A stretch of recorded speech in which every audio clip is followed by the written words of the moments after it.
front entrance to our home is seldom used. We usually enter through the side door to the garage, or the sliding glass doors leading to the patio.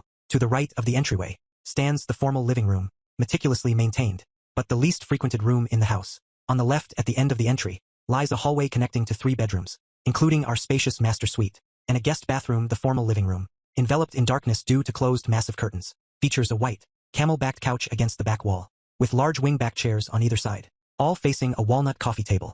Although insignificant until that day, late that morning I found myself in a winged-back chair, facing away from the archway, between the entry and the living room. In that chair I have often contemplated my life, and assessed potential losses during Lynn's absence. The prospect of ending our troubled marriage brings concerns about our shared friends, deciding their allegiances, the loss of our house, potential alimony payments for years, and the sudden disappearance of half my net worth. Alongside legal expenses. Despite these considerations, dealing with Lynn, whom I describe as vindictive, remains an inevitable challenge. Amid my reflections, the side door opens, signaling Lynn's return from grocery shopping. I realize I should have pretended to be in our bedroom, to avoid another argument. If caught in the living room, arguments are commonplace, initiated by Lynn's unwarranted criticism for minor infractions, fabricated reasons, or no reason at all. I understand it as a tactic to keep me off balance. Lynn can prolong arguments for weeks, over trivial matters, and I always find a way to placate her, believing it better to end disputes promptly. I deem life unbearable with constant friction, and aim to settle fights as soon as possible, though the challenge lies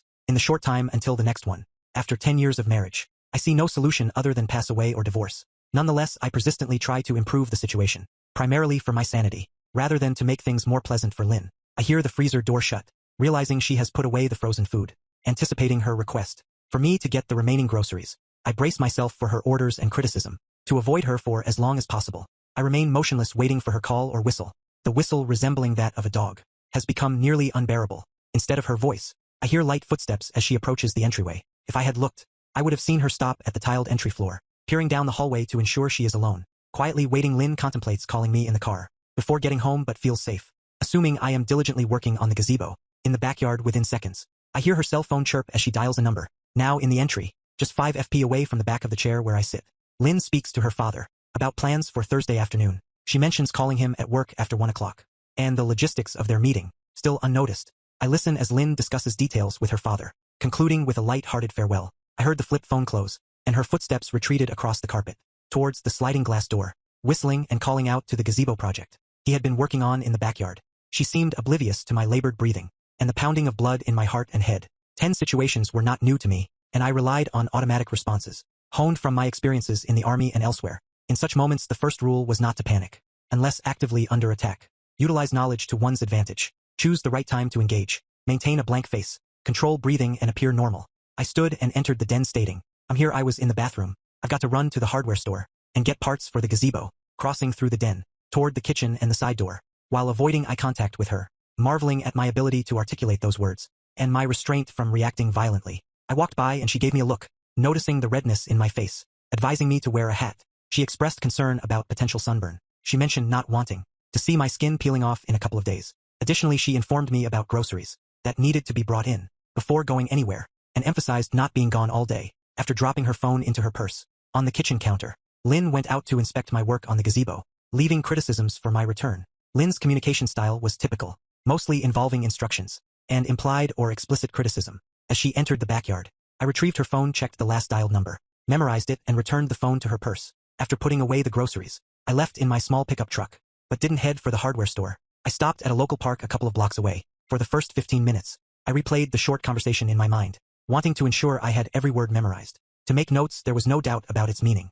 My wife was having an affair, likely in our house, maybe even in our bed while I was at work. Furious, I felt I was subsidizing her infidelity by working to support her.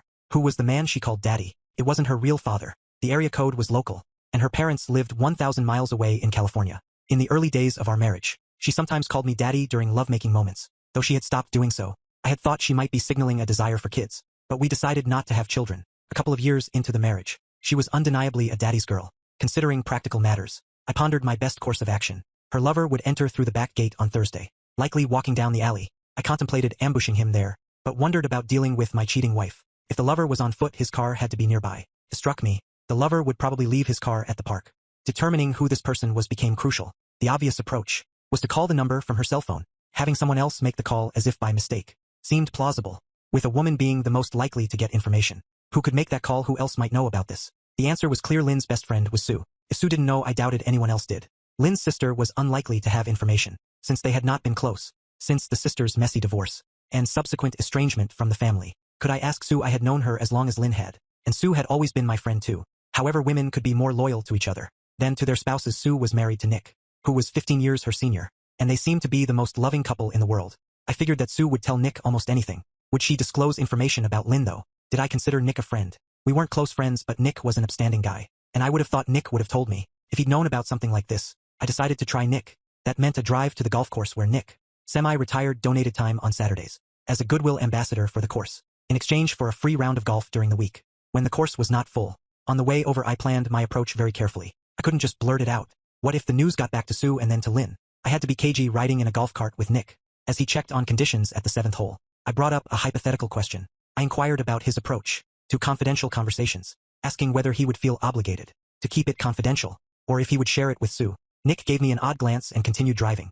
For several yards I clarified, asking if he and Sue always shared what they heard from other people, even if it was shared in confidence. It was just a hypothetical scenario. Nick pulled over onto the grass, turning to look directly at me, with an almost expectant expression. In response to my inquiry, he said, "Do you have a specific question for me? If you do, ask away," maintaining the same strange and intense look on his face. I asked Nick if he could keep our conversation confidential if I were to pose a question. I made a promise that I wouldn't mention it unsolicited, but if Sue were to inquire, I wouldn't lie to her. That was my operating principle. I assured him that I could keep a secret, but I wouldn't deceive my friend wife. It was evident that Nick knew something, and I sensed that he wanted to share it with me. After composing myself, I directly asked him if he knew anything about a possible affair my wife might be having. I rephrased to make it clearer, asking if he had any knowledge of an affair Lynn was currently having, or had in the past. Nick's response flowed out like a dam bursting. He recounted an incident from last New Year's. At the Holden's party, everyone was outside, preparing for the fireworks display, when Sue fell ill from the champagne.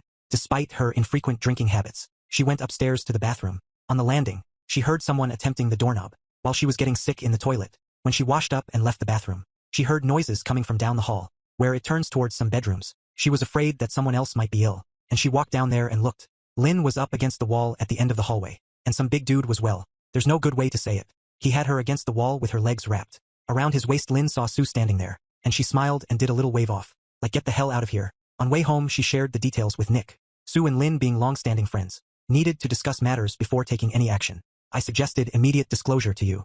Ultimately, Sue had a conversation with your wife, who conveyed that the incident with Buddy White was a one-time occurrence, fueled by drinks, a disagreement with you, and aggressive advances from Buddy, a known bully who married into wealth.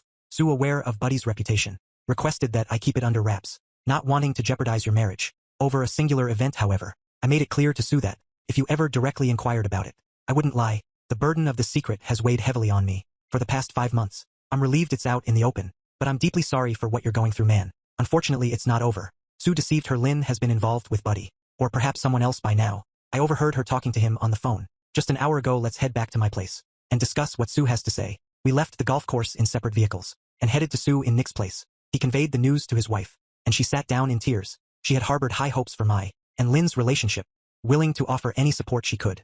However, upon learning that the affair was ongoing, her demeanor shifted. Sue experienced a sense of betrayal, similar to what Lynn had caused. Up until now, she had believed the assurance that the affair had ended, and had based her actions, or rather inaction, on that falsehood. Sue, there's something you could do for me. I examined Lynn's phone, and I have the number she called. Would you mind giving him a call? Pretend it's a wrong number and try to obtain his name.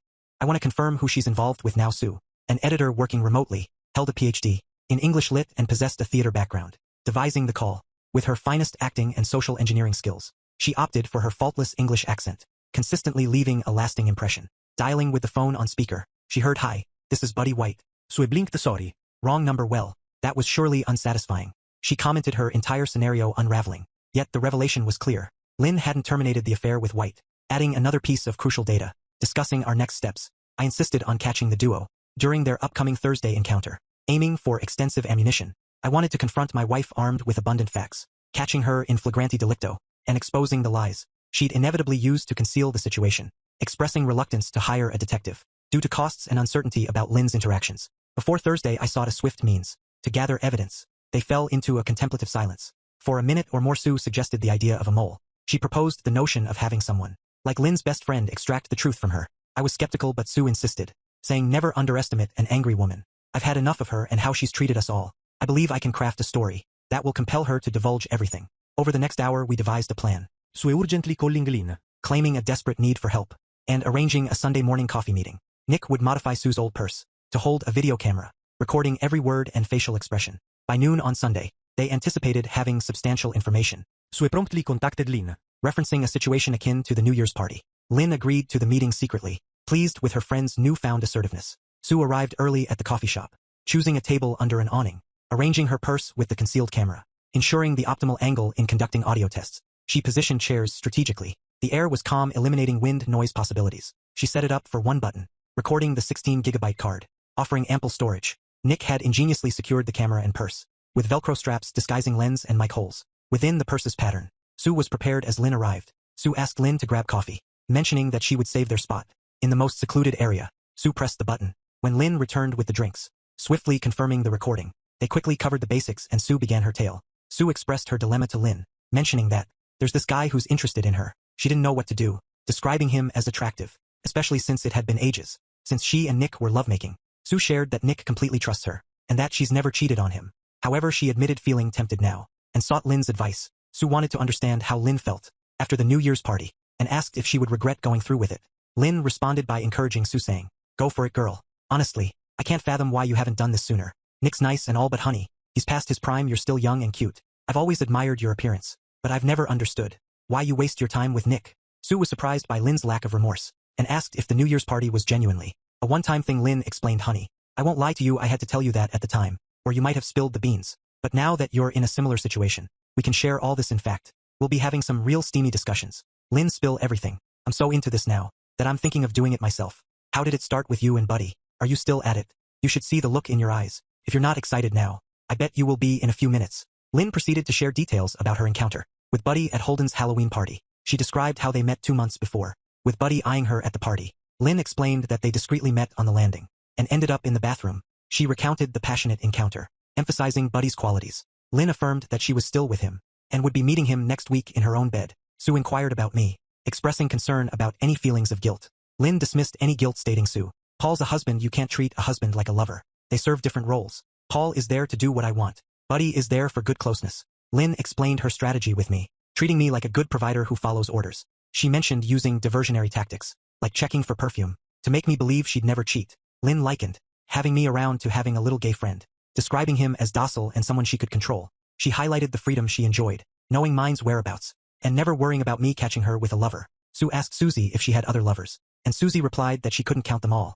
The first one was in their first year of marriage, picked up in a supermarket. He never knew her real name, and they bounced around hotel rooms for 6 months, until he got too clingy. Susie mentioned the need to watch out with young guys. After that there were a series of one-offs, including a salesman friend into kinky stuff, which worked well, as he only came to town a few times a year. Susie stated that she had kept Buddy busy for longer than almost any of them, describing him as a hound with a hole-splitting tool. Susie shared details about Buddy being married to a clueless woman, working while he played around. She mentioned being in control of when he could visit her. Then Susie asked Lynn about her new conquest, and Sue ran through her prepared story about her fictional lover Rod. The details weren't important, but Lynn believed every word, encouraging her to take full advantage. Sue expressed amazement at Lynn's control, and doubted if she could treat Nick the way Lynn treated me. Lynn explained the dynamic in the animal kingdom, comparing dominant individuals to the rest of the pack. Lynn asserted her alpha position with me, and encouraged Sue to take on a similar role with Nick, assuring her that freedom would be hers. Lynn suggested starting with Rod, and enjoying every second, stating that Nick would still be there,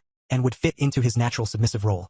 Lynn addressed concerns about STDs, and asked if Sue used contraceptives. Sue explained that most of the time, she made the guy use a contraceptive, but with Buddy, it was different due to his aggressiveness. Sue mentioned getting scared once, because it hurt to pee, but the DOC said it was irritation from rough closeness. There was a time when she got infected with gonorrhea, and after that she was more careful. Sue asked how she kept that from me, and Lynn described allowing me to go out by mentioning his interest in playing the guitar with his pals. She looked at me deadpan and gave me the choice, leading to a confrontation later, when she took antibiotics. Sue, eager to get the recording back to Nick and me, thanked Lynn and left for home. The conspirators watched the video appalled. Sue and Nick could hardly recognize Lynn, because she was never so harsh on me. When others were around I was shocked, though not as much as the couple, having come to know that Lynn was capable of almost anything. Sue brought up Anita White, and mentioned her concerns about Anita's knowledge of her husband's infidelity. She expressed the dilemma of whether to inform Anita about Buddy being with Lynn, considering the risk of Anita blowing the cover. Sue described Anita as seeming deeply unhappy with her husband's reputation as a bully,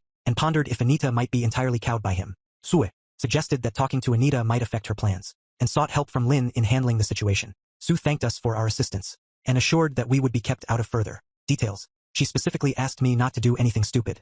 In response, I acknowledged the mistakes I had made over the past 10 years, but clarified that I didn't intend anything violent. I assured them that I would handle the situation in my way and requested strict confidentiality. I asked everyone to avoid answering if Anita called, taking full responsibility. Later that evening, Sue phoned Anita White and introduced herself. She confirmed they had talked at Holden's parties, and asked if Anita could talk freely. Sue then broached the subject, revealing that Buddy was cheating on Anita with someone Sue knew. She expressed regret and conveyed Anita's right to know. Silence followed on the other end, with Sue discerning sniffles and sobs. Anita shared her frustration, mentioning past issues that Buddy claimed were resolved. A year ago she had taken him back based on his promise, with a clear warning of ending the relationship if he repeated his mistakes. Sue offered comfort and assistance, expressing a willingness to help. Based on Anita's decision, Anita, appreciating the concern, outlined her resolution. She emphasized that her partner would never share her bed again, detailing the terms of a stringent prenuptial agreement that would leave him penniless in case of divorce due to proven infidelity. She described him as unfit for employment, good only for accompanying her to events, and engaging in extramarital affairs. She affirmed her determination to ensure he faced the consequences. In response to my offer to gather evidence, Anita committed to maintaining composure for a few days, until she had the evidence in her hands. Plans were made for someone to collect preliminary evidence from my office the next day. Sue arranged a meeting, contacting me at work to schedule an appointment in her office on Monday at 1 p.m. Entering Sue's office with a video camera, I introduced myself to Mrs. White, the wife of the man involved with my wife. I placed the camera on her desk, cued the relevant section, and played the recording. Despite the faint screen visibility, the audio quality was excellent. Witnessing Mrs. White's tears, I offered a comforting gesture, acknowledging her familiarity with her husband's behavior. Over time, subsequently, I revealed my plans to Anita, stating that participation was optional, but extending the offer nonetheless. Anita disclosed the years of intimidation she had endured, expressing her desire to turn the tables and make her husband suffer. When asked about potential violence, I acknowledged that things might get messy, but assured her I had no intention of causing damage. Following the meeting with Anita, work became an unwelcome distraction. Lingering effects of Lin's words in the video affected me deeply. While acknowledging some truth in her remarks, I defended my conciliatory nature, understanding her perception of me as a wimp. Despite the hurt, I contemplated showcasing a different side of myself. On Thursday, pondering how Lin would react to a more assertive approach, I dismissed any idea of reconciliation, recognizing the irreparable loss of trust in our relationship.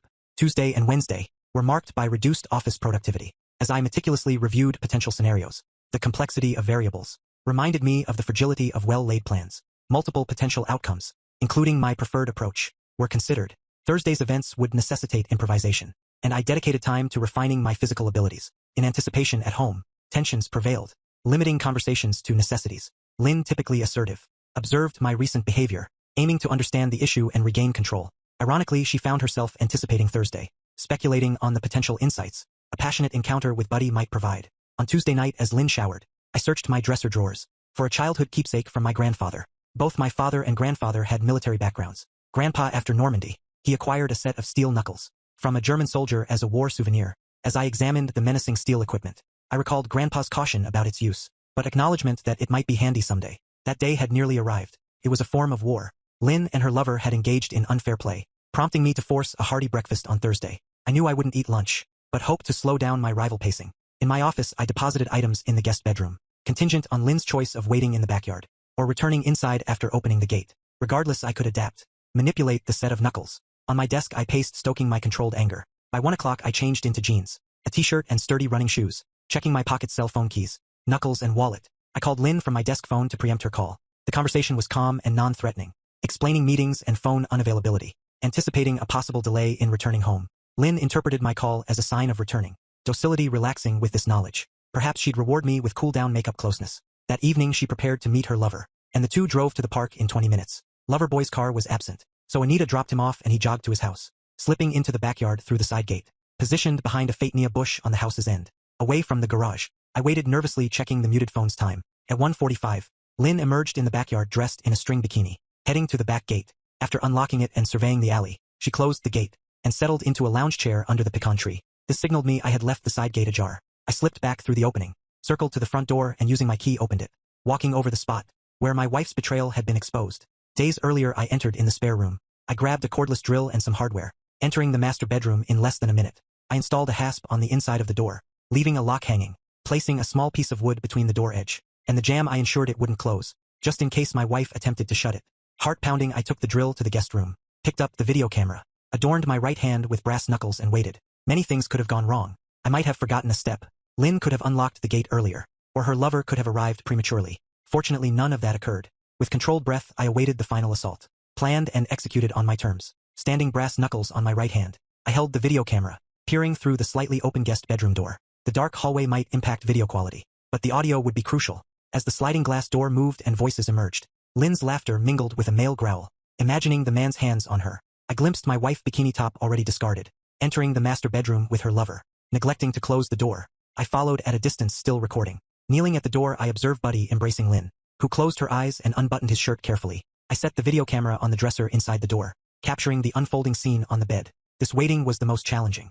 A desire to record the undeniable act, leaving no room for denial, fueled by my suppressed rage. Retreating from the door, I stood prepared, limiting peeks to avoid detection. I observed the couple caressing both, now undressed with an entire afternoon ahead. They took their time, surrendering to passion. Outside the door, I overheard Lynn referring to Buddy as Daddy, confirming my suspicions about her daddy issues. Anticipating retribution, I couldn't wait to confront them. I heard Buddy's voice expressing eagerness. Peeking again, I saw the man between Lynn's legs, then witnessed the plunge and heard her scream. In an unprecedented manner, they began moving together, uttering curses and unintelligible sounds. Having seen enough, I touched the brass knuckles for luck, and silently approached the bed. Lynn noticed me, just before I forcefully shoved Buddy in the ribs, ejecting him from her screaming. He accused Buddy of violating my wife. Shocked, Buddy's face transformed, and he reverted to his bullying demeanor. Moving to deal with me, I withdrew a few steps, as Buddy turned the far corner of the bed, heading toward him, misinterpreting my move as a retreat. Lynn, now on her knees, clutched the covers, yelling for me to get out and not hurt Buddy. I shifted back on my trailing foot, took a running step, and hurled myself into Buddy's chest, delivering the brass knuckles forcefully to the solar plexus. They crashed to the floor, with my full weight compressing his chest. In situations where breathing is compromised, all other considerations become irrelevant. Buddy pushed, attempting to dislodge me, omitting a high-pitched whining noise. Struggling for breath, panic filled his eyes. Sitting up and straddling my opponent, I observed Buddy's hands pressing on the floor, trying to find a better position to breathe.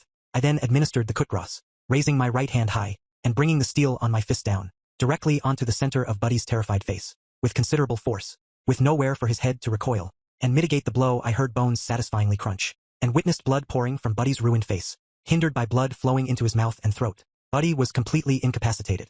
I got up, walking toward the door, content with the initial confrontation, ignoring Lynn's screams, until her plea for help reached me. I realized she thought I was leaving, aligning with the plan for psychological warfare. After kicking the small wood piece away from the jam, I closed the door and locked the hasp in place. Turning to face Lynn, I observed her expression shift from anger to frantic realization that we were all locked in. She was undressed and had no protection from this unpredictable version of her husband. In response, she altered her tone, pleading with me, Paul. Oh, Paul, I know it looks bad, but he forced me into this. He's a bully. He threatened to hurt me and you too. He said he would destroy you to have me. I had to do it. I didn't want to. Approaching the bed slowly, as she delivered her explanations, I maintained a stoic expression, dismissing her with a stern command. I stated, shut up.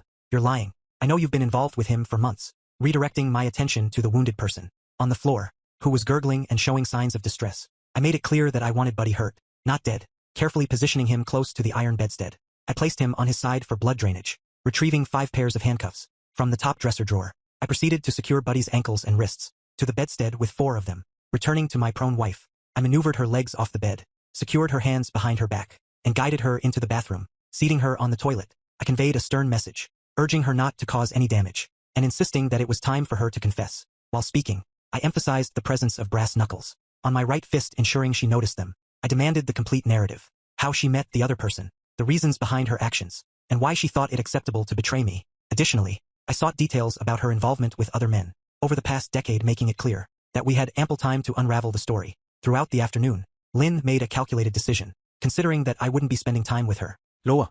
I knew some details about her actions, but the extent of my knowledge remained uncertain. Questions lingered in my mind. Could she manipulate certain aspects to make her infidelity sound less treacherous? Was she daring enough to lie? Lynn expressed her reluctance, sharing that she never intended for the situation to unfold. As it did, she described the aggressiveness of an imposing individual who approached her at a party hosted by the Holtons, ultimately luring her upstairs, unaware of the person's intentions. Lynn found herself in a vulnerable position, with no one around to assist. Curious about the details, I inquired what party was that.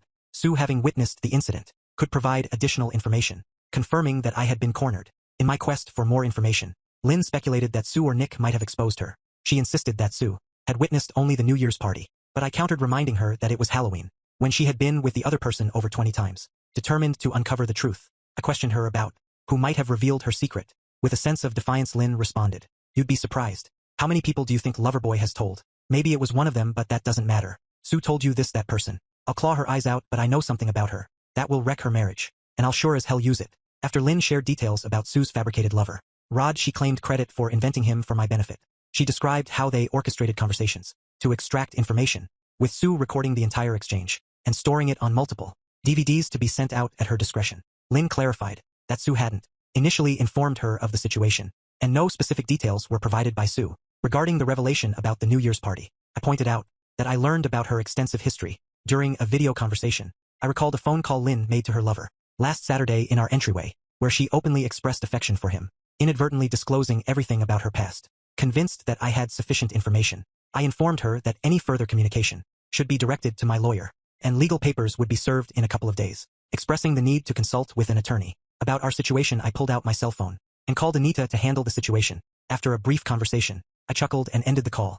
Marching Lynn back into the bedroom, I showed her the sorry state of her lover, undressed, handcuffed, wheezing, and covered in blood, almost causing her to vomit. I deposited her on the bed, turned off the video camera, unlocked the bedroom door, and opened it for Anita, who had been waiting outside in her car. Addressing Anita, I remarked, "Well, Anita, I saved you some of him. His face is not much to look at.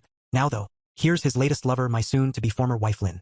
Have anything to say to her?" Anita approached Lynn sitting on the bed and slapped her hard across the left cheek, evening out the red marks on her face. Expressing frustration, Anita berated Lynn for her foolishness and revealed how highly she regarded the man. Lying on the floor, turning to me, Anita pondered, "What are we going to do with him now?" "Anita, I'm inclined to toss this one out the door, with no clothes on, and see how long it takes her to find another companion." "Get it, companion?" I expressed relief that she had preserved his tool. For me, I mentioned having a razor-sharp new hunting knife, and suggested cutting off his tool to present it to Lynn, who seemed to adore it. Additionally, I considered stashing his balls in the vault. For the safety of women in the town, I intended to enforce my prenup, putting his balls in a vice, as he would get nothing if caught cheating. We planned to escort him to the hospital, providing a fabricated story about finding him injured in the garage. This would ensure his cooperation, knowing he could be cut off without a dime. Perhaps I'd throw him a few crumbs. Regarding Lynn, I mentioned her attachment to her father, and pondered if there was more to their story during her upbringing, though lacking any proof. In the event of a messy divorce, I noted that her father might disinherit her, as he did with her sister, to protect his reputation and substantial inheritance. Even after the divorce, I would retain intriguing videos to share if necessary. Keeping her in check, I decided to let her get dressed, take her car, and find a place to reflect. Cautioning that her ATM and credit cards wouldn't work, I provided her with a quarter, sarcastically remarking it was for a two-bit fancy woman. Maintaining a distant friendship with Anita, we sometimes reached out to each other when feeling low, both hesitant to dive into another relationship. After being burned, I acknowledged the pain caused by my harsh treatment of Lynn during the ordeal, recognizing it wasn't the real me. Despite likening it to war where cruelty can emerge, I vowed never to be in that position again. However, I had no regrets about marrying Buddy's face. Anita's insurance covered basic repairs to Buddy's face, and she cut him loose with a little more money than the prenup required. His attempts to attract women proved challenging. In the ensuing months, my depression deepened and I faded from sight. Lynn accepted a fair settlement and moved in with her sister. Seeking help, she grappled with the severe miscalculation of her actions. Feeling sick when watching nature shows about animal of prey, terms like alpha dog or pecking order triggered discomfort, and nightmares about that night with Buddy and me occasionally haunted her. Despite occasional feelings of missing me, I harbored no such sentiments towards her.